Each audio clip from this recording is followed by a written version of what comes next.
So, welcome to the More Than Mostly Comedy podcast once again. Very enthusiastic, Glyn. A lot of energy there. I know there was a lot of energy there. Hello, David, by the way. I wasn't expecting. Hi, Glyn. Nice to see you, speak to you. Nice to see you and speak to you. I like to, to involve all my senses. Yeah. Of which I only have two, apparently. Welcome to this podcast with Mark Morris. This is very exciting. Yes, Mark Morris, lead singer of the Bluetones and solo act in his own right. A man who, with his band, has had 13 top 40 singles, 3 top 10 albums. How many hits have you had, Glyn? Let's be honest. None hits. I don't even know what I had to think about it, to be honest, because I just haven't done any. I mean, to be fair, it's not a world you intended to enter into. You never were out to have a hit record, were you? Really? No. I mean, if it does ever happen, it will be a miracle, and I will be very happy. It'd be weird because you're not releasing any music. So the idea that suddenly you get a call saying you're at number 2, and when you haven't released anything, it'd be weird. Can you get like a hit? Oh no, you can. No, I say this like I'm stupid. You can, of course you can. You can get hit podcast. I mean, we could one day have a hit podcast. I mean, is that kind of something? It's not going to happen, Glyn. Again, even though we are releasing a podcast, not going to happen. True. I mean, they do have charts, podcast charts. They do. Are we ever going to hit those charts, do you think? Doubtful, probably. I don't know.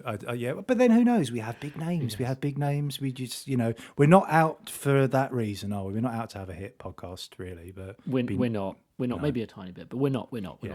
Yeah, no. But I mean, I used to want to have hit records. I was in a band. That was the thing I was very interested in. Understanding songwriting, understanding how that works, and hearing his point of view, and hearing lots of sort of familiar things that I recognise, but obviously from the point of view of someone whose work has spread that much further and has, as we say, a very solid fan base, as we say in the interview. And it was very clear as we were doing it, and we mentioned, this is actually the most popular one audience-wise, as in live in the room so far. There were so many messages going on as we spoke, people like reminiscing about things as a result of what he said. And then afterwards, after we recorded the interview, they stayed in the room and we sort of spoke a bit and then they carried on talking. So, he's got a very sort of loyal fan base, and I guess it's nice for them to get a chance to hear this much sort of detail. And like you said, when we were talking off recording, you can get to see in his front room, don't you, or whatever room it was. Exactly. I mean, this is it. I always think, for anyone who's a big fan of anyone that we interview, then this is the closest you can come to meeting them personally, I think, in a way. I mean, obviously, or going into the house, their house particularly, but I think there is something hugely personal, even when you're in a group of sort of 30, 40, but you're on a recording like this, or on you're watching them on, say, in their kind of most comfortable environment, in a very conversational way, and as we've been doing with this series of More Than Mostly Comedy podcasts on Zoom, we've been doing it so that people can interact, can leave questions and things, so people are able to kind of give their input, and we try as much as possible tonight to get quite a few questions from people in, and it was really helpful, and there were some great questions as well, weren't there? Really definitely. And like you say, if you're a fan of someone, it's a good way to sort of, like when you watch an interview on television, but you get to interact with it and you get to play a part in it. And we've so far seen Arthur Smith's front room, Rory Bremner's kitchen, and I mean, I presume this was Mark's front room. I don't know, but yeah, no, it was lovely. I mean, he's such a nice guy. Like all the people we interview, really, we're fortunate at Mostly Comedy. We have lots of nice people, and I think it's really nice. And he says it himself in the interview. But the unusual thing about the Bluetones is that they've remained really good friends. I know, obviously, 2 of them are related, but that's an unusual thing in that industry, and to be going for over 25 years and still have that degree of friendship and is great. And obviously the fans and the people who are probably in the room today grew up with it. Like I know my wife's a big fan of the Bluetones. She used to go to see gigs a lot with her sister. They were probably seeing them 25 years ago. They certainly were. So, these are fans that stay there for the long run. And it's, and it's nice to hear about that and to question him ourselves. And there's some really interesting stuff, isn't there? Some really interesting stuff that he talks about, which I won't say because there's just no point, because it's going to happen. Yeah, why would we weirdly try and recreate it prior to the event of it, thus stealing the thunder and also doing it in not a good way? Yeah, exactly. I can't see that would be a popular format. I can't see how that would work. No. So let's let Mark Morris do it himself and hand over to the interview now. Today we have, in a virtual sense, sat with us Mark Morris. Hello, Mark. Hello, Mark. Good evening. How you doing? You all right? Yeah, good, thank you. Not too bad at all. How are you surviving this whole COVID thing, lockdown thing? Oh, it's coming in waves, if you know what I mean, that moods and energy, and it's starting to get a bit surreal now, isn't it? Yeah. Even the idea of things starting again seems a bit hard to grasp. I kind of, in a weird way, don't want to. I don't know if it's like the agoraphobic in me. So it's like, I'm going to just stay here now. Yeah, there's certain things in life that you just think, I just don't want to do that anymore. Just going out and I think as much as I've done is go to the shops and back. So everything else feels like a lot of effort. Yeah. Well, it's needing to be around people again, isn't it? Yes. Bloody humans. I know, bloody people. I miss them. I've got to start by asking a question. This is really on Glyn's behalf, and it'll probably it will set the level really of Glyn's musical knowledge from the beginning. Did you ever meet the Spice Girls? Did that ever? Did I? I've definitely met Mel C. Okay. I don't remember meeting any of the others. No. So 20% of the Spice Girls, yes. Yeah, Mark, just to clarify, that does really sum up my musical knowledge of the time, particularly or any 96. time, or any time, really. That's my musical background. Yeah, David always takes the mickey out of me. I'm the one who's into the cheesy pop stuff, and we were looking through, and I was talking about how I had first heard Slight Return, and it was on Now 34. I think. Now 34. Do you know what now we're on at the moment? God knows. 4,800 something, is it? Yeah. Nice. They like release a couple of year now, don't they? I think. Yeah. I had the first 3. Yeah, I had the first 4, I think. Now 4 I went up to.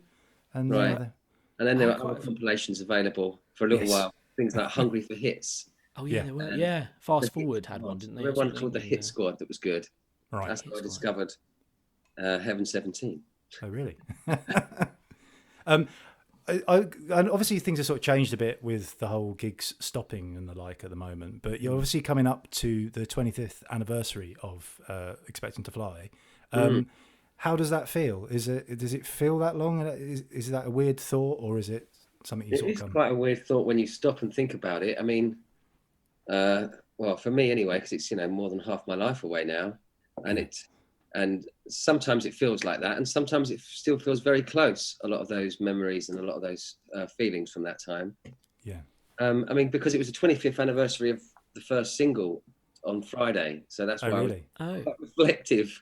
Yeah. I'm not building up for my reflection for next February or anything. I started already. No, this was because I was prompted by the Are You Blue or Are You Blind anniversary, and I mean it's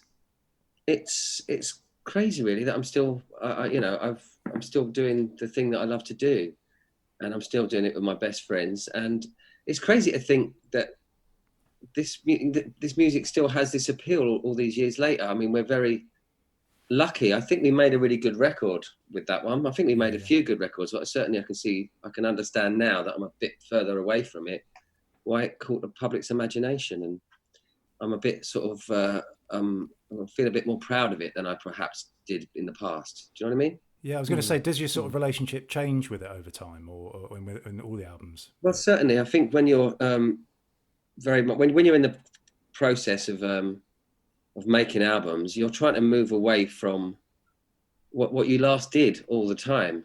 Even though you incorporate it into your live sets and you play a bit of everything. But when you're moving forward and making things, you want to try and do something that was different from what you just did. So you don't just have the same, not only that don't have the same experience, but you also can grow a bit together and push yourselves and try different styles and try different approaches of both writing and recording.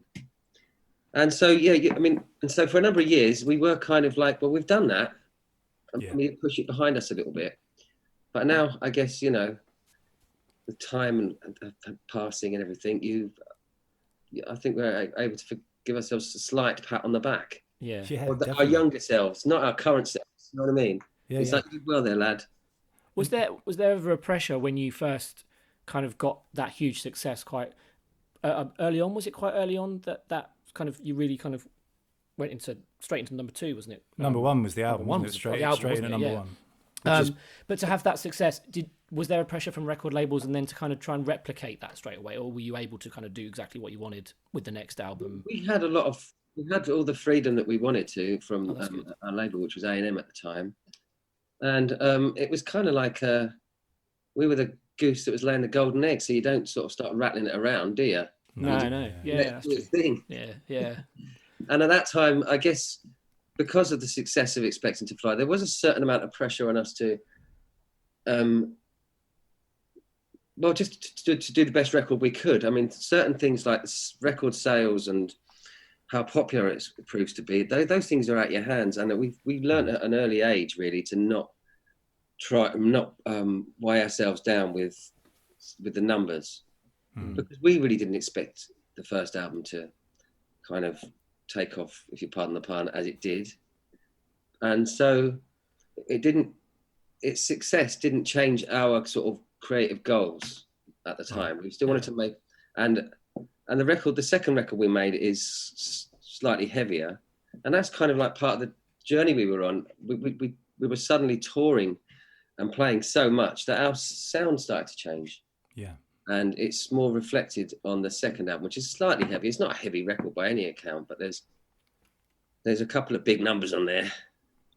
Well, it's probably my favourite Bluetones single, which is Solomon Bites the Worm, is on that one. Yeah. And also, which I also use as my play on music, because I stand up as well. So right. I can't work out whether I owe you paid money. any money for that? I was gonna say. I can't remember if I owe you money for PRS or whether we're sort of up to speed, really. No, you're right. Yeah, but it's funny because for me that was more the album that I got into. I don't know why. I mean, because I specifically remember, because a couple of years younger than you, but like that particular song and that riff, like jamming that in like band practices and stuff. So it was just, and strangely I had it on tape as well. I don't really know why I bought it on tape, which seems like it's like the weird, it's like the most rubbish version. Yeah, less space. Yeah, exactly. It's so trebly and sort of thin. You just, I don't mean your album specifically. I mean, you had less space to keep your records, so you bought cassettes. Yeah. Oh, yeah, true. But CDs weren't a thing then, were they? Were CDs around Yeah, they then? were, yeah. Oh, they were? Yeah. Come on. It's not that What are you doing? old. You're so backwards. When you made that first album, how long did it take to make, out of interest? I think it was about, the recording, you mean? Yeah. I think we spent about 5 weeks recording it, and then probably another 12 days mixing it. Right. With a break in between. But it was recorded over the summer in 1995, and we had lots of festival commitments, so we'd set up for the week, and at the weekend we had to break everything down again and load it up and go and play a festival. Right. And I remember at the time it was very frustrating because it felt like we had to keep losing our flow and starting again. But that was just the nature of the beast. We were kind of in demand, I suppose, and we had to pay for the recording somehow. I mean, it was great. It was my memories of that time are really special because we were very lucky. It was we were completely spoiled. The studio itself was fantastic. It doesn't exist as a recording studio anymore, sadly. It's called Ridge Farm, right. And it was out in Surrey, and it had a beautiful old barn that had been converted into the live room and the studio and the control room. And a big Tudor house with sort of about 8 bedrooms in it, and a huge dining room and a huge billiard room and kitchens and stuff. And, we were kind of treated like little lords. We had people coming there making us breakfast, lunch and dinner. There was like a floodlit tennis court. We never used that. Right. And you insist on having one? Just we won't use it. We just exactly. On the ride. Yeah. And there was an indoor pool and jacuzzi as well, which was always lovely and warm. Nice. And so we'd work into the night, into about sort of 2 or 3 o'clock in the morning, and then just get into the jacuzzi, and we would sitting there with our glasses of martini or whatever, looking up at the stars, thinking, "Bloody hell! If this is as good as it gets, this is pretty good." Just one of the people in the room said, Chris Reed said, "I think it's a wedding venue now." So there you go. That's what it's. Yeah, that's right. I'd heard that as well. Yeah. Yeah. Did it feel because like when you sort of doing your first album, often it's like the songs that you've had around for a while, and then maybe when you make your second one, you're like starting from scratch. Did it feel like an album as you made it, or was it sort of a collection of songs that How did it feel to you? Second record, you mean? Well, both really. The first and then the second. The songs have been hanging around for a number of years. There are a couple of new ones, newish or newer ones on it. Vampire was one of the newer ones, and Talking to Clary was quite an old song. Slight Return had been around for ages. Bluetonic, most of the album had been around for a while, and we'd played the songs in. We played, a number of hours doing these songs in front of an audience because they do grow that way. And on subsequent records, we haven't really had that same experience because they kind of grow after you've recorded them. Yeah. Rather than before, because you arrange them, you get them down, and then you start to tour a record, and then the songs change a bit, and so much, which is good. Is it slightly frustrating in that sense if the song sort of improves over time? You think, oh, I wish that was on the recording rather than. That's happened, yeah. I can understand why lots of bands in the past would do live albums because of that very reason, I expect. Yeah. And I mean, also, was there a moment, because obviously, I think the album went in at number 1, didn't it? The first album, which is, that's pretty incredible. That's a real achievement. I imagine that was a moment, but was there a moment? Is there a key moment in your mind when you thought, okay, this is happening now? This is this thing I set out to do. Yes, there was. It was before the album came out. It was when Slight Return had been released as a single, and Adam and I were sent on this little press junket across Europe. So we went to Sweden and Denmark, all very quickly. I remember us getting a helicopter from Malmo, I think it was, across this body of water, which is only about a couple of miles, and then you're in Copenhagen. It's very close to each other.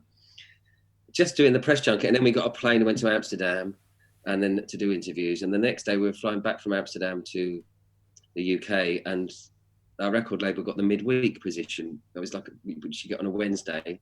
And it was number 2. And I remember being told this as we were walking towards, onto the plane. And I don't know how he got it. He must have had he must have had a primitive mobile phone or something, because we got the information at the airport. And it was just, and the information was, well, you're not going to be number 1 because whatever is at the number 1 at the moment is miles ahead. Right. Number 3 is miles behind, so you're going to be number 2. So on the Wednesday we knew that, and it was just completely surreal being in another country, getting that weird news, and then getting used to the idea. Yeah. And how long had you been signed at that point, or even how long had you been going as a band? What was the sort of turnaround time? Well, Adam and Scott and myself had been in a band together for about let me think. Probably for about 4 or 5 years at that point, and Ed had been in the band for about 3 years at that point. Right. Maybe a bit longer, actually. It's all a bit of a haze, I'm afraid. How did it all kind of start then? Where did it all start? Scott and I joined a band. We didn't form a band like Art Brut. We joined a band, and then we kind of took over because I brought my friend along with us as well, who played drums, a guy called Greg, and he was the original drummer in the Bluetones. And this band was called The Bottle Garden. It was Robin's band. Robin was the singer and wrote the lyrics. And then Scott and I had started to write songs at home, and we were bringing them to the band and we were adding them to the set, and it was all going swimmingly. But we were starting to hit a bit of a wall, because even at that age, it was like Robin wanted to go in one direction and Scott and I wanted to go in another direction. And so we, and then we recruited Adam. I moved into a shared house after I left home, and Adam was one of the other tenants, and that's how we met. I'd seen him around town because he was in another band called Perfect Mess. And we'd shared the bill once at some jamboree in the back of a pub. And I really liked him. When we moved in, I immediately liked him. He's funny, And then he was in this band, and I didn't rate his band, but I really rated his playing. And then one night I just sort of said, why don't you just fucking join our band? And he was like, oh, dying for you to ask, And then he left his band, which is a bit awkward because the singer in his band was one of the other tenants in the house. Brilliant. And and her name was Helena, and she didn't take it very well, understandably. And then we kept going for a bit as a 5-piece, and then we decided to disband and reform without Robin, and I was going to sort of step forward and do some singing, because I was writing the songs, and so I kind of wanted to sing them. Yeah. And I didn't sort of see myself as a singer or anything like that. I just thought, well, no one else is going to do it. And And at that time, I was playing a lot more guitar in the band. And then after a while, I dropped the guitar. I mean, not literally. and I concentrated on being a frontman, if you know what I mean, for a while. Yeah. And I mean, also, like you're saying, about when you're talking about being at number 2, I mean, the thing you're not saying there is what was at number 1, presumably, was Morning Glory at that point, I'm guessing. Oh, what? And no, in the singles chart, it was Babylon Zoo. Oh, funny enough, I was talking to Glyn about this. There's a bit of an issue. We were looking down on it. We did discuss this, Babylon Zoo, because I did buy that track. So Scott. That was. But like, yeah, Glyn had the Now album with Slight Return on, but he bought the single Babylon Zoo. So if you'd actually, I'm really sorry. If you'd actually bought the single, it's too late. Too late now, isn't it? It may have been my fault. I'm really sorry. It could have gone the other way. I should have bought your single and just had that. It wasn't down to that. Yeah, our bass player bought the 12-inch of it that week as well. Really? You never want to do like the maths and go, oh, fuck it was just 2 away from. No. Yeah. But I mean, also, what sort of key is there were a lot of bands around at that time. It was a big, and I was sort of saying this because I was in a band at the time as well, and it's like suddenly, because I was into music like before and into being in a band since I've been younger, but something about what was happening at that time meant suddenly people were in bands again. Bands were heavily in the charts. It was probably the last time I think that was closest to like the 60s in terms of the variety. Well, yeah. I agree. I think there's lots of parallels there. I mean, there were lots of bands that had good bodies of work and would go on to make very interesting records one after the other. And there was lots of other bands that had like 1 or 2 good songs and, made up the scene. Do you know what I mean? Yeah. Like the garage scene back in the 60s, there was lots of bands. If you buy one of those Nuggets box sets, there's loads of brilliant songs on it. But then if you explore a lot of the band or the artists further, the rest of their stuff's crap. Yeah. and I think the same as of the 90s, but there's a lot of great songs and a lot of great bands, but a few like real sort of high watermarks and real artists. And I obviously include myself in that list. At the top, clearly. Yeah. That's in bold. But did you feel like you were part of a sort of scene at the time, or was it just, I don't know, what did it feel like? Or were you more concentrating on what you were doing? No, it didn't feel like we were part. I mean, we were aware that there was an upsurge in guitar music in the culture, and we were a part of that. But there wasn't like some kind of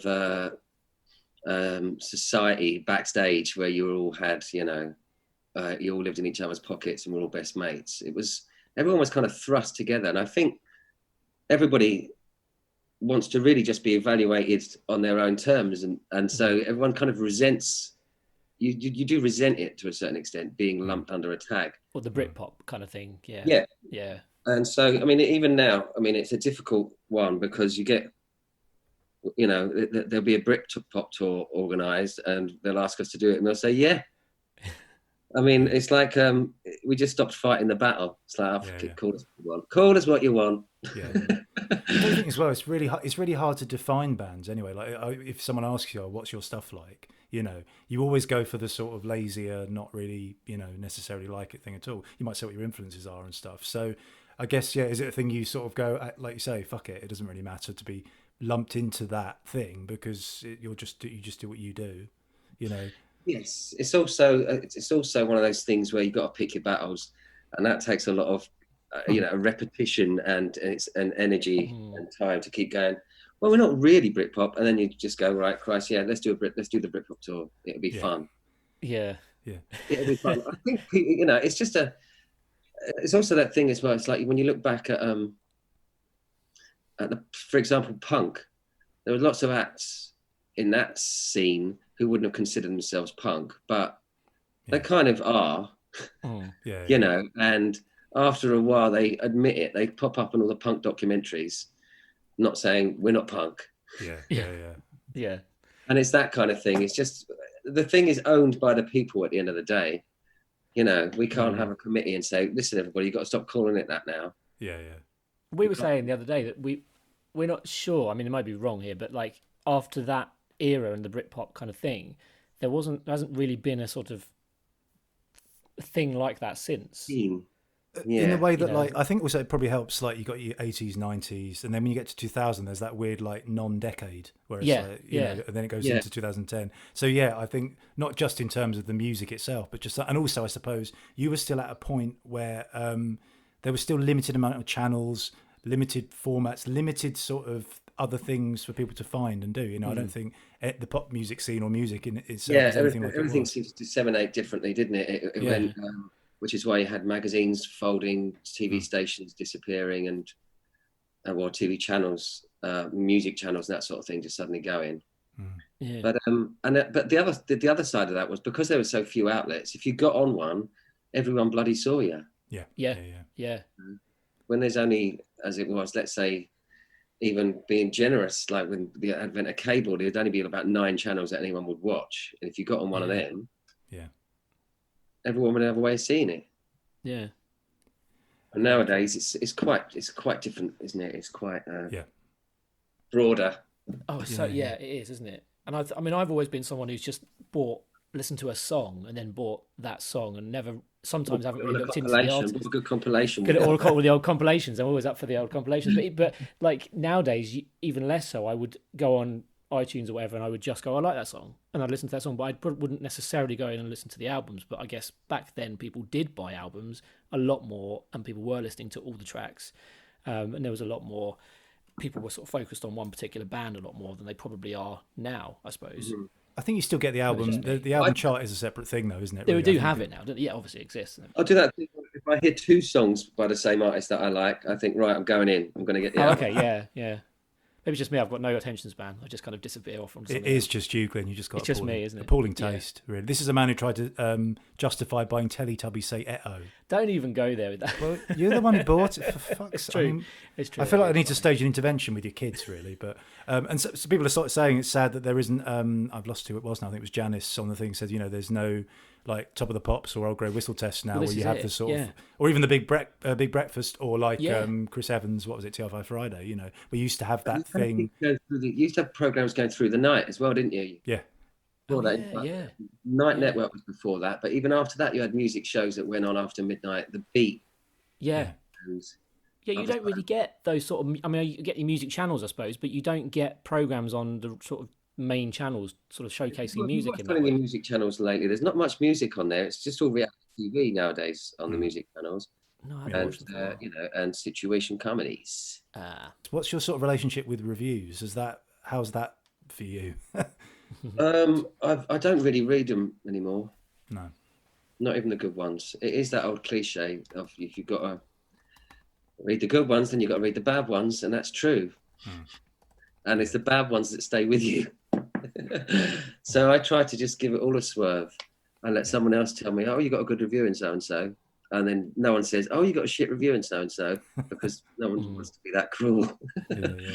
Has like your approach to writing changed much over the years, do you think? Has it got easier, harder, or is it the same sort of level of ideas come when they come? Struggle, to be honest. It's always a struggle. It always takes me an inordinate amount of time to finish a song. Yeah, I can start a lot of things quite quickly and get to a certain point and not finish them. Yeah, I wish I was better at finishing things off, which is one of the things I've been concentrating on during all this. And I'm going to crank it up a notch in the coming days and weeks. But yeah, I've always found it a bit of a struggle, and I always try to. I have to be in a certain frame of mind and a certain. It's difficult to say, really. It's difficult to explain because you feel like a lot of things is sent to you. Yeah. You know what I mean? Like you're grabbing it out of the air and then you're checking it that it's original. Well, that's like the classic McCartney like Yesterday story, isn't it? Where he dreamt it. So, and he went around asking people, did I write this song? And even he says, somebody's written so many songs that he doesn't want to talk about it too much because he doesn't want the magic to go. That thing of just like picking an idea out of That's it. Yeah, there's a real appeal to that, I think retaining the mystery of songwriting. I mean, which is why I've always avoided those opportunities when people have invited me to do like songwriting talks. I've done one or two in the past, but now I don't do them at all anymore. because I can't really sell something I don't believe in. Right. I mean, it's like, I think the idea of that you sell songwriting as if there's a knack. Everyone knows that there are certain rules. Any idiot can work that out for themselves, but the knack is, it's non-existent. You've got to work at it a little bit, and you've got to just try and avoid cliche. And that's all you need to know. Yeah. We're getting some questions coming in. I think Glyn's going to do one as well. Peter Hayes on the chat just says boredom is key to songwriting. Just got on that topic. Is that do you agree with that? Absolutely. No one writes that many songs when they're busy having a really good time. Yeah, of course. If they do, they're usually not very good songs. But boredom is key to songwriting, and it's one of the things that's key. I think self-hatred and it's that thing. Comfortable musicians, comfortable writers don't necessarily write good, interesting material as much, have as much depth. I don't think. I mean, it is a challenge. The more material I have behind me, it is more of a challenge to not repeat myself. I mean, I'm aware that I've got certain songs which sound very similar in my catalogue, but it's almost like they're kind of just like calling cards now. I have to get that one out of my system. There's always a kind of slightly mariachi-esque, Arthur Lee inspired number that I seem to fart out. Literally. Yeah. There's another good question because I know you've written for like audio books and like particularly with like David Walliams and stuff. And there's a question from Sarah Weatherall here. So how does writing songs compare with writing and composing music for the like of audiobooks, etc.? Well, that's a good question actually, because that's a completely different process for me. I mean, it's almost like subconsciously I'm more freed up when I'm doing the David Walliams stuff because my name's not written on it so big, and I can be more frivolous and more fun, and the process is more frivolous and fun. I literally just mess around, or even on one of my keyboards or on the guitar, and just mess around and see what good tunes I can come up with, and then see what's appropriate to the content of the book. And then I record it very basically, and then take it round to my collaborator, this guy called Gordon Mills, take it round to his studio, and we turn this doodle into a piece of music together. And we sort of sit there humming strings and rom pom poms to each other, and everything's at your fingertips now because of sampling, and so you can really construct some fun stuff. And for me, it's just like playing in the sandpit, and it's good. It keeps the wheels turning, and it's I'm not so hung up on it and so serious about it when I'm creating it. Yeah. I was going to I was on a sort of similar vein, because I imagine you can sort of, like you say, because you can just do it whatever you want in something like that. Does sometimes the label that you have in your mind, or you think the perception people have of you as in the Bluetones or what you do solo, does that ever sort of trap you a bit, make you feel you can't do things, or does it become a burden, or is it? It's not something I consider. No, not really. No. But then, that's always. I think that's more a question of other people's perception of me in it. But my perception of myself is that they don't have any perception of me. Right. Yeah. Oh, that was a loophole. But no, I don't. I mean, I didn't feel self-conscious or anything like that when I don't think like I'm bringing too much baggage to anything I'm doing. The book music, for example, or even when I was in Matt Berry's band, it's not like it was the Matt and Mark show. I was very much in the shadows, grooving away, quite happy there. I was going to say, is it nice to do a thing where you're not the focus, essentially? Yes, it was really lovely. It was really liberating, and I could just enjoy the playing and not having to feel a sense of responsibility, to be the communicator. Yeah. It sounds awfully lazy, but it's just like a sort of holiday from yourself in many ways. I suppose it gives you a chance to sort of reset and then go back to do the other stuff. I mean, I've always been a frontman, and it was nice to be part of the band. Yeah. There's a different chemistry, a different vibe. I was also going to ask, because your first solo album, I think, sort of crossed over with the last Bluetones album you did, maybe, I think, with a few years maybe in front of. A couple of years before the last Bluetones album, yeah. Was that Was that a weird thing to do? Did it feel weird? Did you think, or did you consider the songs for the band and then go, oh no, I'll hold that one back? Or No, not at all. We were going to take a break from recording anyway because there were various things going on in our lives, children being born and that sort of thing. That was my pen squeaking, by the way. Sorry. That's all right. and I was approached by a label. I recorded some songs with Gordon, just like a little 4-track EP, and I kind of started selling it at acoustic gigs I started playing. Then I got approached by a label, and they said, "How would you feel about recording an album when we'll put it out?" And I hadn't really considered it until then. The EP was fine by me. I was happy to just do that to keep my creative thing going. And then I put it to the rest of the band, and they were like, "Go for it! You should do it." And they all got involved actually in the recording. Scott plays bass on that album. Ed's came in for a bit of percussion. Adam plays a couple of important guitar solos, that sort of thing. And no, it was nice. It was all fine. It was all happy in the garden. And I never never let the band feel that there was ever going to be any conflict between my solo ambitions. I didn't have solo ambitions at that point, and the band. And it's, to this day, it still isn't really. The band will always come first. Right. Yeah. And I think you're sort of fortunate because you're one of maybe the minority of bands that seem to just always got on, just always, been very, very sort of easygoing about it, or so it seems anyway. Yeah. Do you think it helped maybe like things like, because I know like most of the songs are credited to the band. Did that help at all with like? Of course it did.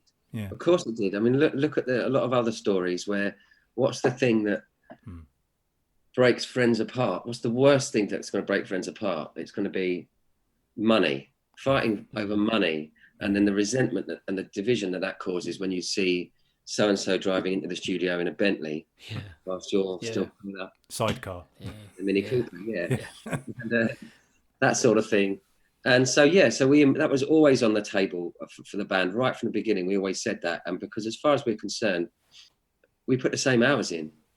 Yeah. And everyone makes the song what it is, what it becomes. Everyone's contribution. Ed's is always a big contributor, even though he doesn't instigate the writing process. He's always got lots of good arrangement ideas, whereas Scott and Adam write music and occasionally lyrics, and so it's all shared. That way you're not fighting to get songs on an album. It doesn't matter whose songs that get on the album because they're all of ours, and that way you can hopefully make the best piece of work. Yeah. And also, I think you probably start thinking, right, I've really got to get something into this song or into this thing, and then your mind's in completely the wrong place to sort of write. I imagine. Yeah, I mean, it works. It works several ways as well. I mean, sometimes you can be in a situation where somebody's got a very strong idea about the direction of the song, and it's a good idea, and you just let them go with it. You know what I mean? And it's like, well, if I were to just want to put my thing on there for the sake of it, it might spoil the picture. Yeah.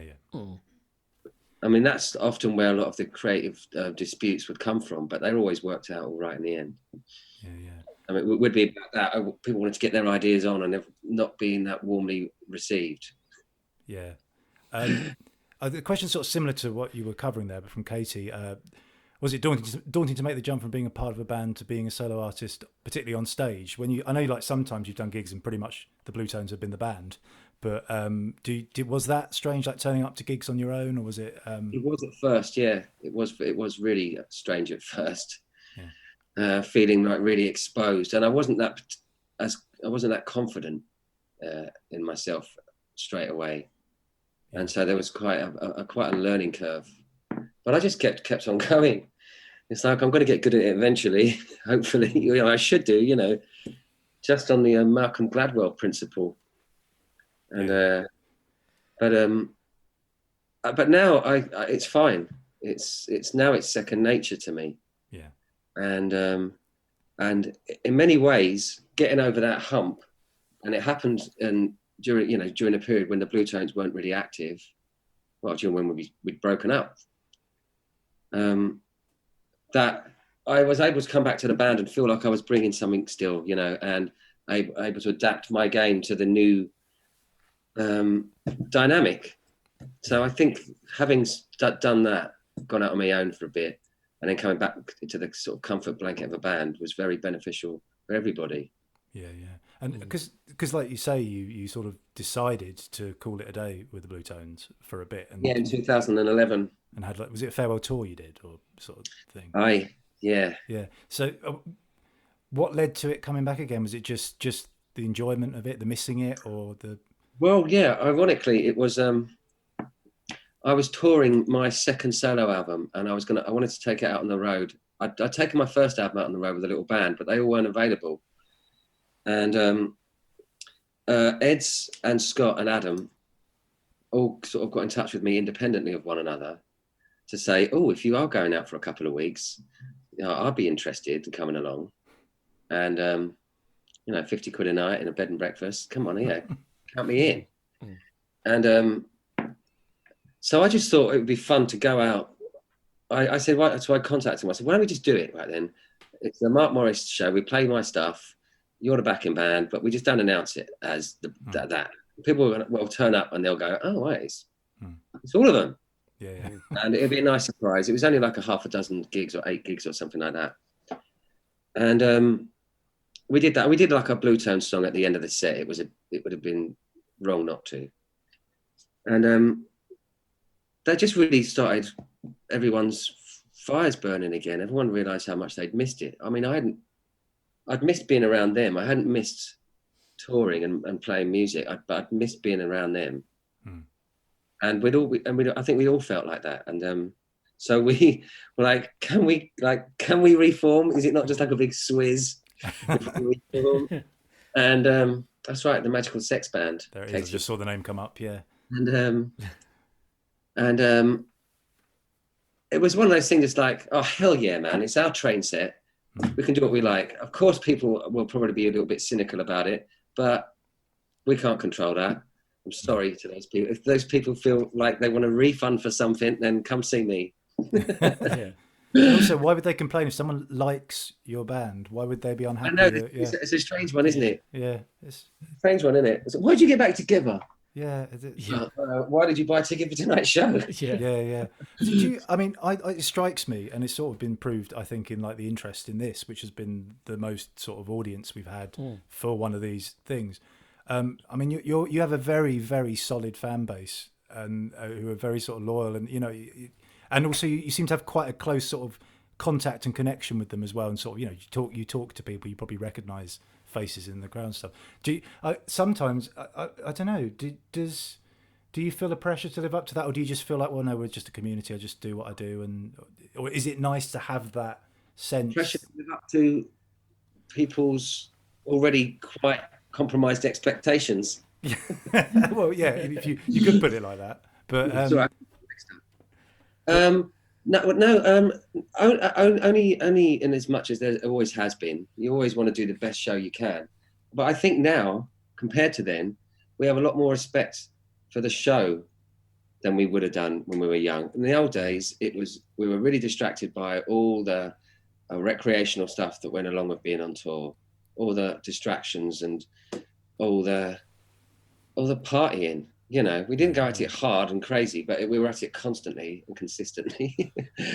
and now we very much, the show's front and center, and it's about getting something out of it myself. And I speak for everyone here. So we take something out of the show because we've given something to it, not just getting through it because we've had a heavy one the night before. Yeah. Would have been the case when we were in our mid-20s. I mean, there's a case in point. I think Glyn's looking at it as well. I mean, Karen Morgan said on the chat, "Mate, I have the Bluetones lyrics tattooed. I'm for life." I mean, that's good. That's a thing. That's an incredible. What line thing. is it? What line is it, or is it the logo? Yeah, let's find out. Keep your eyes closed. Yeah, but I mean, that's to have people on side. I think that's just a wonderful thing. I think like me and Glyn as comedians, sometimes we get a bit suspicious when someone likes us. You're like, why do you like, and also like I definitely see akin to things like when we toured and stuff as well. And you're not really thinking about the show when you're younger. When you're doing it, you're just out doing that thing. And now you go, and you remember, hang on a minute, people are paying because they want to see us do this thing. Mm-hmm. But I mean, to have people having your lyrics tattooed or whatever it might be, that's inspirational. That's a really cool thing. No question goes on that. It's just Karen said the best thing you ever did was reform. Oh, that's very nice. I agree.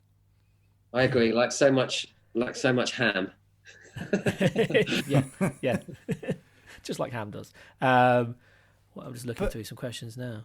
Oh, and also Sorry, there's a go thing on, I Nick. noted. There's the reason why, because like mostly comedy, our club is a comedy club, but we always had like comedic music as well. And one of the reasons that we sort of booked you was because I knew that like your sort of banter and your delivery, what you do, is very funny and very sort of entertaining. So you were one of the first actual music, straight music acts that we booked, partly because we knew that you know what you do, and that's all part of it.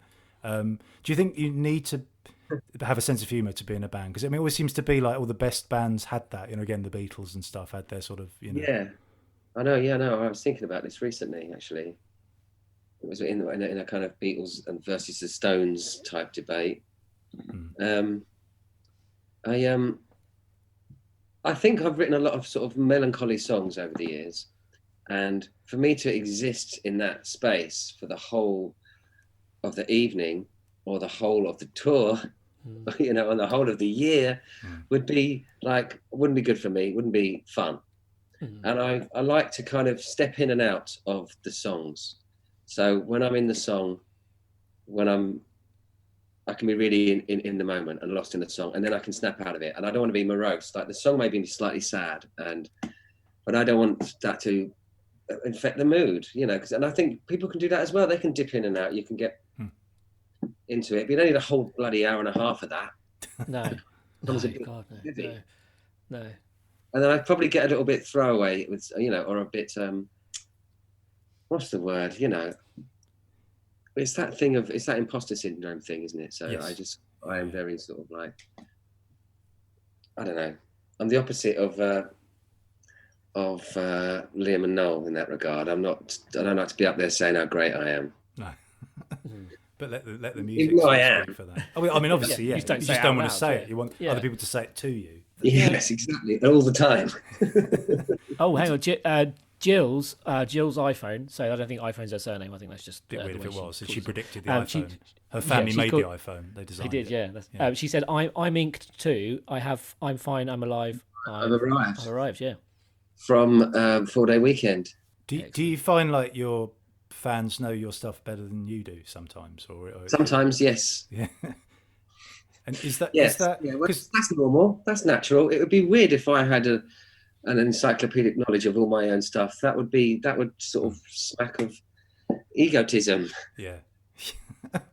But do you also find, because I imagine some songs you write, like you say, if they're quite melancholy or they're quite personal, is it strange to pass that over sometimes to a wider audience, or is there a point when you go, okay, now that's that song, that's that identity, it's not really mine anymore?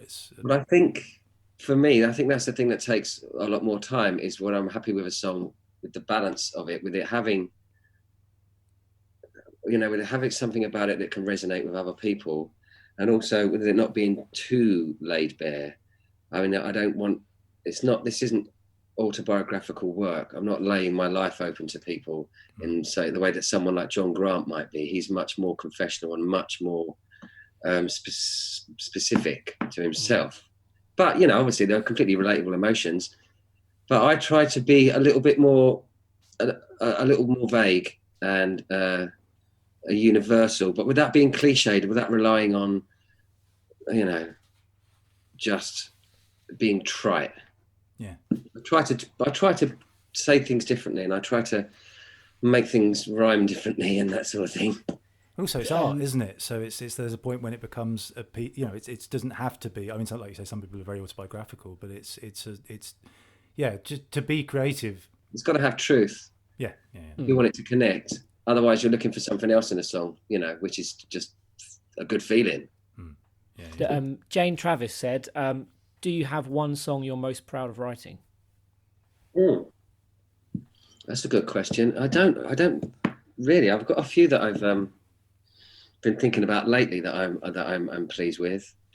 There's a song on. I love the opening song on the last Bluetones album, "The Notes Between the Notes Between the Notes," because it was really fun to create. It all came out of Scott's head, that one. He had a new instrument called an omnichord, and it was all written on that. It's like a Japanese toy. They're made by Yamaha, and they don't make them anymore. So if you get one, you've got to really look after it. And his is now knackered. But that I really love it because it came out. It was such fun, right? And I like it, and I think it's every time. I don't listen to it often, but when I've heard it, it still sounds good.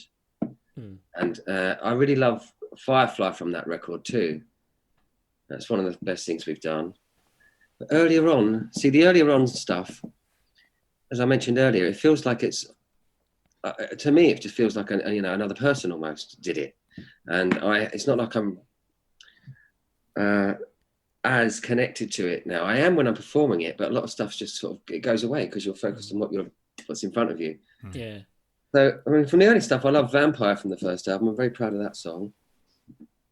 From the second album, I think the intro is brilliant. The second album for me is slightly problematic in that I do think it's a little bit over long. I know it's not popular for people who like it, but then at the same time, I don't know what song I would chop from it if I had to.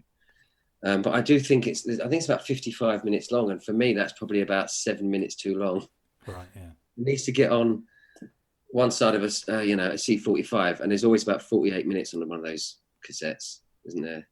I can vouch for that because I had it on cassette. So that's Really, that was Do you find that? I mean, this is probably a really dumb question, but having that bigger catalogue, do you forget lyrics? Do you have to remind yourself of lyrics? Do you kind of have to read before you go out on tour? I mean, before you go out and do it live, do you? Yes. Do you kind of forget lyrics occasionally and go? Yes, oh, yes. I have to go online in rehearsal and look at my phone and remind myself of what a verse might be.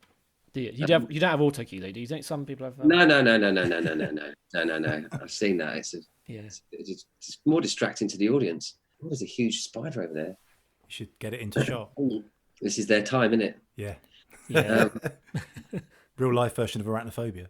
But yeah, I do forget, and I do have to do some research on my own material. I think that's quite normal, though. Yeah. Because you also have to remind yourself what the people who are coming are expecting to hear. Yeah. I don't listen to my records that much. You have to remind yourself what the record sounds like and do your best to try and recreate that sort of thing, and not go back to it and it's totally different. When people are going, "Well, you've ruined it." You ruined your own song. Yeah. Do you think there'd ever come a point? Because obviously, like you're doing, having played Expecting to Fly live before, I believe, and you're doing it again. Would you ever do one of the other albums? Just for the, Never say never. You never. I mean, there is a lot of people who would really like to see us do the second album, and I think we could squeeze it in somewhere. I mean, we've got other things we want to do in the meantime, which have obviously been put on ice. But I wouldn't rule it out. Might be 30th anniversary. Well, Peter Hay says Luxembourg, please. So that's one that's down for, and Science and Nature as well. We mentioned. Oh, thank you. That's the thing, because I find that when you're a fan of something, I mean, I don't know if you feel this as well, because obviously there's the Slight Return thing. There's a song that you're associated with maybe on a wider level, but maybe you go in and out of how you feel about that. I don't know, but often the fans are like, well, I want to hear the more obscure stuff, Yes. And the more you're known for a thing, it's like, again, being a McCartney fan, I'd like him to do all the obscure, more recent solo stuff, or even some of the Wings stuff, but he has to do, now he even does some of John's songs, and you're just like, I don't know. So yeah, I just wondered whether there is room for that. But then saying that, I think there is room for that. I think the thing is, now we've been back now a number of years, and we've toured in a few different formats in the last few years, jiggling up the back catalogue and trying to give people what they want. And now there is certainly a groundswell of opinion of people saying, okay, you can dip into the other songs on particular albums. And I think we're addressing that now and playing songs that we've not taken pleasure in playing for a while. We certainly will be from here on in. Once we actually get out there to play. Once we're allowed to, yeah. Actually, So Rebecca Froster said in here, Mark, you've made my day. Please, a Last Chance Saloon tour, please, with a lot of E's and A's in that, please. So she's committed to that. Yes. Yeah. See what I can do. I'll see what I can do. I have some influence. Also, I mean, the sort of big question is, are you going to do new stuff with the Bluetones, or do you not sure yet, or just sort of see what happens? The plan is to do some new stuff. Yeah, the plan was to do some new stuff. The plan was to be in a rehearsal studio again in May. Right. Last month when we got back from. Oh no, I've got to ask about it. It was in March. We were going to get together in March. Oh no, April, the first week of April. Sorry, It's been a long Right. few months. yeah. Sorry.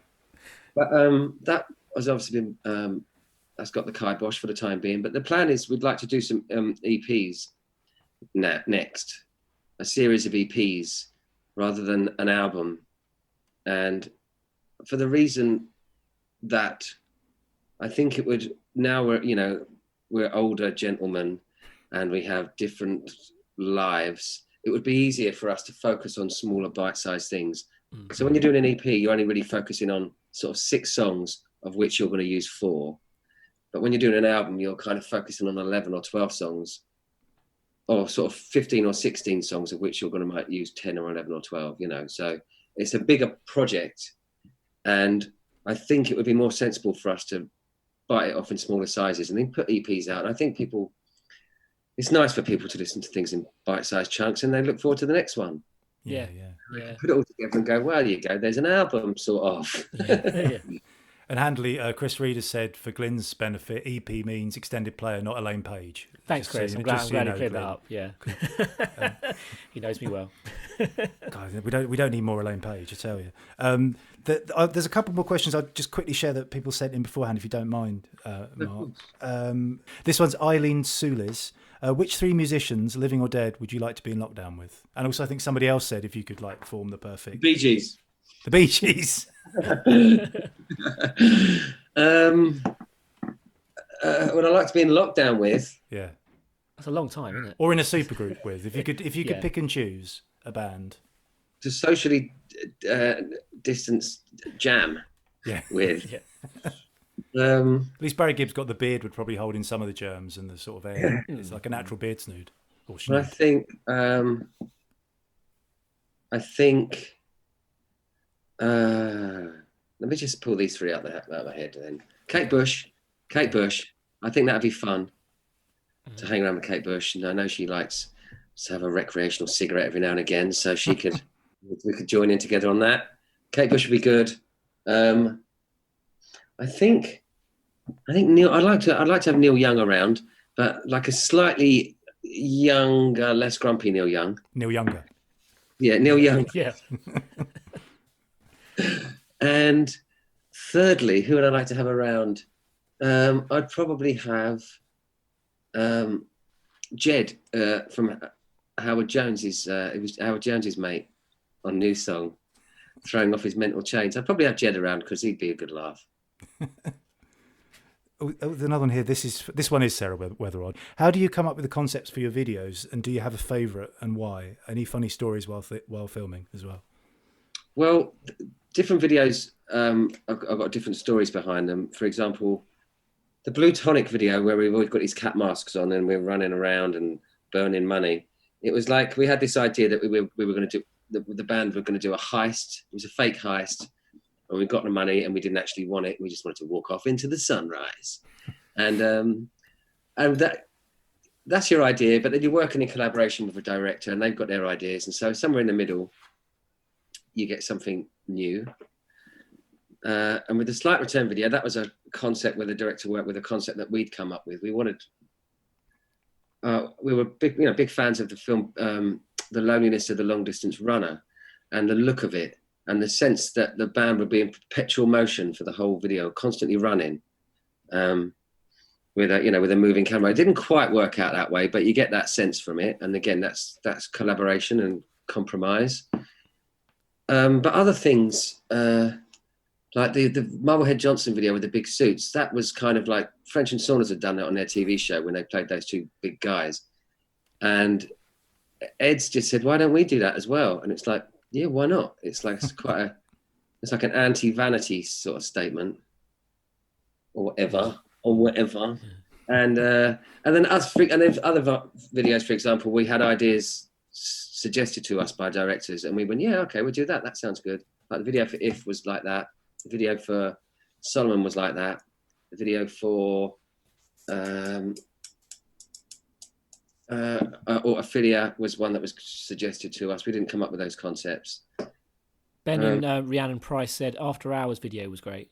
Yes, that's one. That was a concept that that Scott initially came up with, this idea of doing a video with puppets, but then Supergrass did it.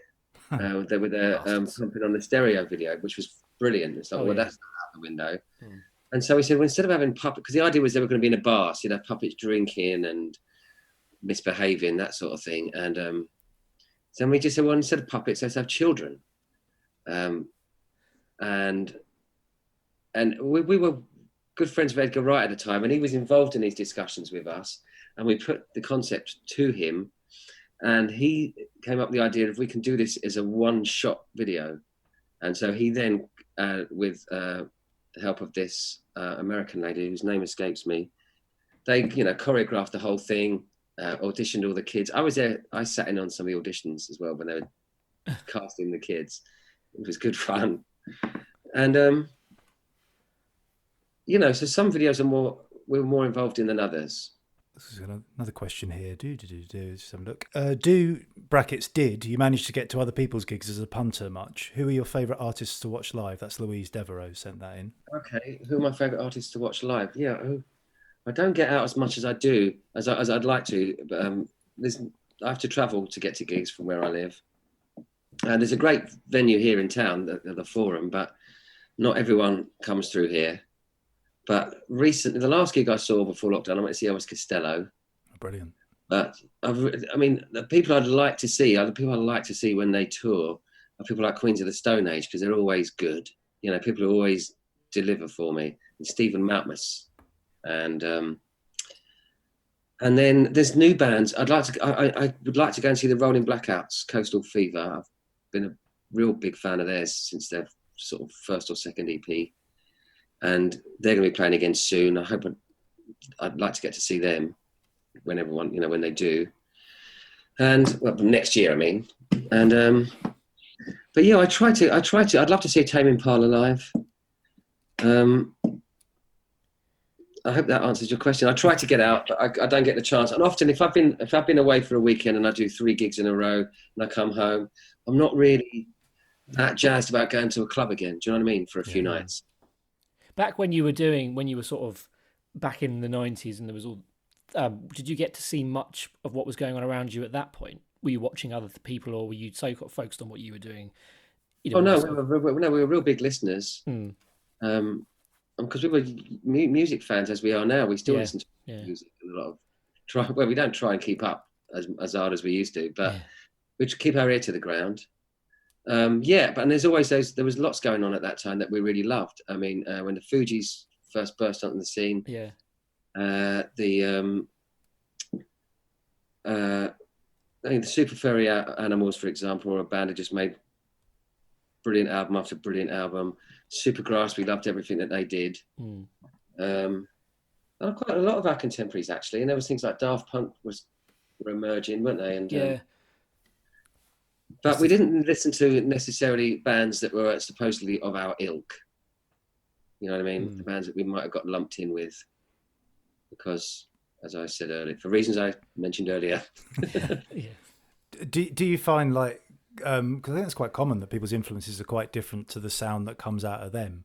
Does the stuff that comes out of you come out as you intend it to, or is it like sometimes you have, you envision a song as a certain thing, but then in the end, obviously, it comes out a different way? Is that a thing that? Yes, yeah. I mean, I know now what my limitations are and what my strengths are, and also I also know that sometimes in that process, and I can say, right, I'm going to write a jazz funk song, and it doesn't matter how hard I try to write a jazz funk song or record it, it'll have a slightly jazz funk element about it if you listen closely, or if but I know I won't necessarily achieve it, but in my mind that's the flavor. It's not like, I know it's not going to be jazz funk, it's going to be sort of through a filter of me, mostly me.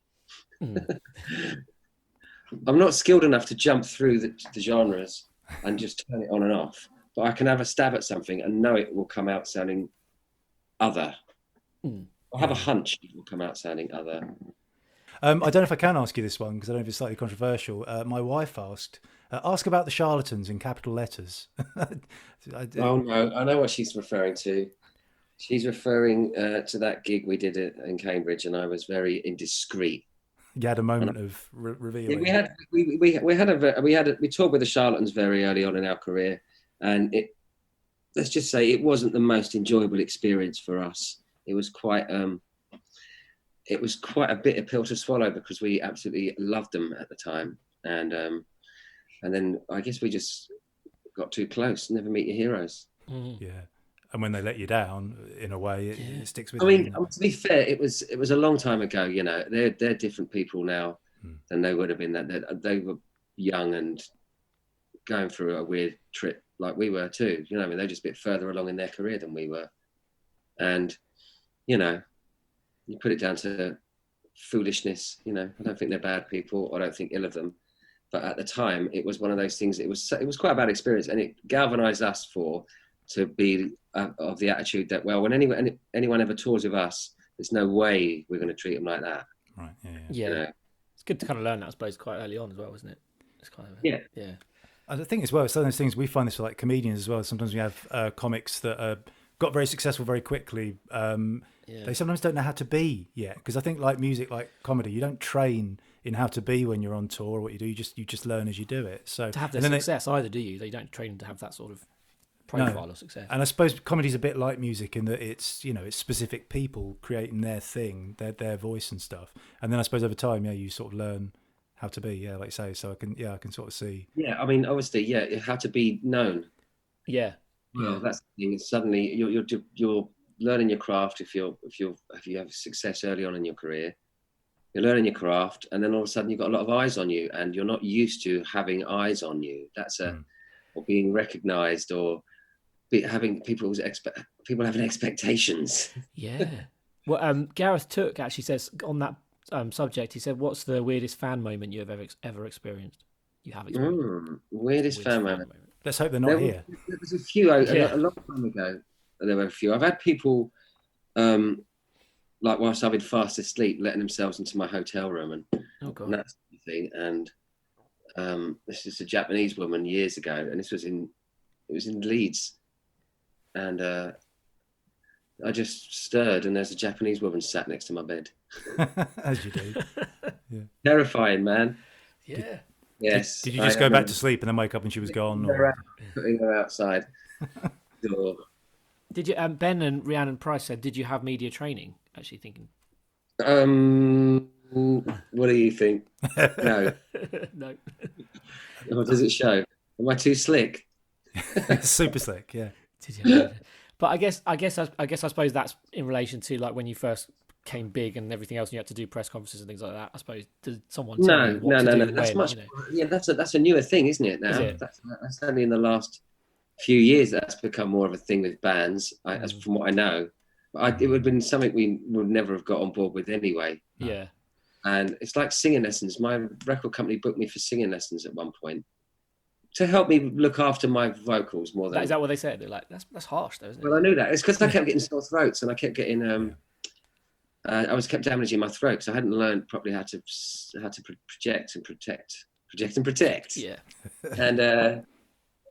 And I didn't even turn up for it. And then it was quite a posh singing vocal coach, from what I gather, or quite a highly respected one, let's say. And they got the bang up with me for being snubbed, and they would never see me again anyway. So that was the end of my singing education. I was just remembering, it's like you're saying about like, living up to expectations stuff. I remember when you came to do mostly, James Acaster was on the same bill, and it was quite nice because as he arrived, he went, "Oh, got you on my iPod." As a little moment. Yeah, right. Which is, and I know because he's he's a drummer, isn't he? But he used to be in a band as well. So that's a good person to like you, because I don't know how familiar you are with James. I didn't know he used to be a drummer in a band. Yeah. I think actually he's put some of his old band stuff out now. I think if you go on his website, you can hear it. Yeah, and then one of his shows, he did a thing about it as well. But yeah, that's how he started out. Oh, right. Can you remember what they're called? Oh no, I can't. I'll have to. No. I'll send it to you. I can't remember. Yeah, but yeah, I can't remember. But also, I think it's quite common. I mean, it's the same for me. Like, lots of comedians come from bands or come from music and stuff, like Billy Connolly or those sort of people. Mm-hmm. There's definitely a crossover. There definitely is a crossover in in terms of friendships and a commonality between stand-ups and musicians. It's just, there are that Venn diagram of things that you do has a big period in the middle where you cross over and have a lot of relatable things, and you can admire and learn from each other without feeling like you're ripping off somebody else who's in the same trade. You're not copying. I heard you say that. I may have, maybe even to us when we were talking before about, was it Matt Berry, with Matt Berry, that whole kind of friendship thing there, was that very much like that kind of, kind of learning off each other but in different worlds? Or is he a musician as well as? Yeah, he's an cool. accomplished musician. Yeah. It was more to do with because we were writing songs together but apart, if you know what I mean. We were coming up with little ideas on each other's songs, but I'd write a song and he'd come up with a couple of suggestions for it. He'd write a song, I'd come up with some suggestions for it. We weren't in the same room writing together or anything like that.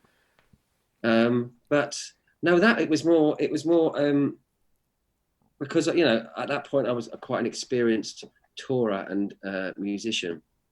And for him, he was getting his, he was learning from me a little bit. I wasn't learning from him in his delivery or anything like that, because that's so idiosyncratic and to him. Yeah. It's not like I want to risk imitating that. But he was just learning the code of the road, man, and like how to organize your day when you have a gig, and what to prioritize and what things to ask the promoter and what those sort of little things. He's shown in the ropes. He had toured before, but not in this capacity. And that was kind of what got me into the band as well, because it was like he felt that he could have someone in the band who's on the road who knows what the bloody hell they're doing. Did he approach you then originally? Did it kind of? I can't remember. I honestly can't. We met one night at a friend's mutual comedy gig, and then started talking, and then he was doing a radio show on Absolute, and he got me in as a guest one time. And there was one week where he couldn't do the show. He had another commitment. And so I stood in for him and did the show. But I didn't do it at the Matt Berry show, because he used to do sketches and stuff. I just filled the slot. Over. And then we just started hanging out, really, and winding up. I'd go down to his flat and we'd just get the guitars out and share ideas. And then we just took it onto the road. We said, let's book some gigs and do this show. And it was, I did a little set, he did a little set, and we did a little bit together. That sort of thing. And it was just really enjoyable. It was kind of off the beaten track, and it wasn't publicized or anything like that. It was just as something to do. So I'm a huge fan of Matt Berry, but I saw the Toast episode where you played the theme tune live. Theme live. Live, yeah. Yeah, that was good. That was extraordinary, because it had never been done before. Yeah. Apparently. Yeah. That was good fun. Somebody said the WoW scenario, I think, was James Acaster's band, and then somebody else put it in. There's a few different bands. Scenario. Yeah. Okay. I find this funny as well, like the Glyn probably feels, because like James played the second ever Mostly Comedy that we did, and he was like a regular, and this was before he was known. I just find it funny that we've gone from that point to now people go, oh, look him up on Wikipedia, it says he did that, when he was just a guy doing doing the thing. And like we had Josh Widdicombe did the door once, so that's the sort of level of, it's just funny how these things happen in the space of like 12 years. So it's a weird thing. We probably should let you go, because we've been talking for quite some time. Sorry.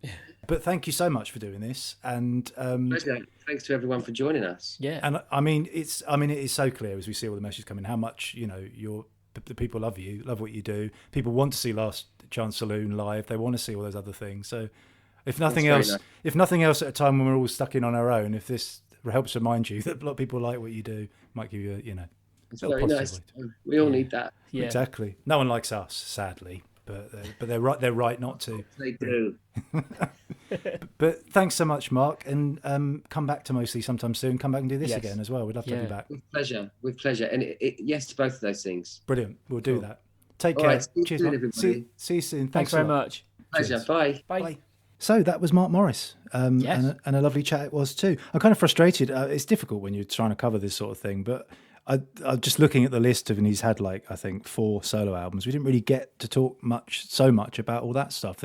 When someone has that much like you say in the interview, a sort of back catalogue. It's kind of hard to cover everything. But I think we got a sort of fair sweep of, the whole career, I'd like to say. I hope so, yeah, absolutely. And I mean, he's the sort of person we could definitely talk to again. So hopefully, we may even find there's a point where we can do another interview with I him, hope so that all those people who are listening to this now who weren't there, maybe they can be there next time round. But I think we definitely did. We definitely covered quite a broad range of topics, of things that he's done in his career as well, not just with the Bluetones. And also there's that thing, like I was sort of saying in it, I mean, at a time when everyone's mental health is being challenged by the nature of this situation, it's nice to sort of take 40 or so people that like Mark Morris into his house for a bit and go, we all love you, we think what you do is great, and then leave him with that. It must be a nice thing. So Absolutely, we're helping everyone out here. Everyone's getting cheered up, which is a good thing. We throw that in as part of the cost. Well, as I say, that's the Mark Morris episode, obviously, but we have plenty of other episodes you can check out. If you're listening to this, I'm sure you'll probably see them listed somewhere around it. But if, as for example tonight, we had a lot of people who obviously never been to Mostly Comedy before because they came because of the specific that Mark Morris, is a little bit different from our normal acts. Maybe they might like to listen to some of the other interviews we have with some of the, big names in comedy and the like. Absolutely, yeah. You can find all the details about us at mostlycomedy.co.uk. Has everything about the comedy club that we run, which is where all of this kind of comes from, and where Mark's performed a couple of times and hopefully will do again in the future. And also, obviously, when we release more podcasts or do more things like this, if you join the mailing list there, you'll get all the information on that as well. It's not just about the gig, it's about all this other stuff too. And obviously, Mark's very visible on social media and his own website and the like, and his last album was crowdfunded, so look for all that stuff online. You'll find lots of good stuff if you haven't already heard it already. So that's another one done. Another one bites the dust. That's it, and we'll be back with some more soon. Thank you for listening, and we'll hopefully have you with us again next time. Absolutely. Thank you very much. Thank you. Bye for now.